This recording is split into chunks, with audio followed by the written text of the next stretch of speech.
ঝাড়গ্রামের জামবনির ডুলুং নদীর জল বইছে কচওয়ের ওপর দিয়ে। বিচ্ছিন্ন চিল্কিগড় ও ঝাড়গ্রামের যোগাযোগ। গতকাল থেকে নিম্নচাপের টানা বৃষ্টিতে দুকুল ভেসে গিয়েছে ডুলুং নদীর, ফলে জলে ডুবে গিয়েছে পর্যটন কেন্দ্র চিল্কিগড়ের ডুলুং নদীর উপর থাকা কচওয়ে। তার উপর দিয়ে প্রবল স্রোতে বইছে জল, আর তাতেই জেলার সদর শহর ঝাড়গ্রামের সঙ্গে বিচ্ছিন্ন হয়ে পড়েছে চিল্কিগড় ও জামবনি ব্লক। চিল্কিগড়ের সঙ্গে যেমন ঝাড়গ্রামের যোগাযোগ বিচ্ছিন্ন হয়েছে, তেমনি জামবনির সঙ্গে চিল্কিগড়ের যোগাযোগও বিচ্ছিন্ন হয়ে পড়েছে। জানা গিয়েছে 15-20টি গ্রামের মধ্যে যোগাযোগ বিচ্ছিন্ন।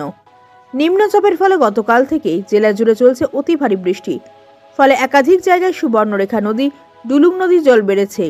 তবে এইভাবে যদি অনবরত বৃষ্টি হতে থাকে, তবে নদী তীরবর্তী গ্রামগুলি জলের তলে চলে যাবে।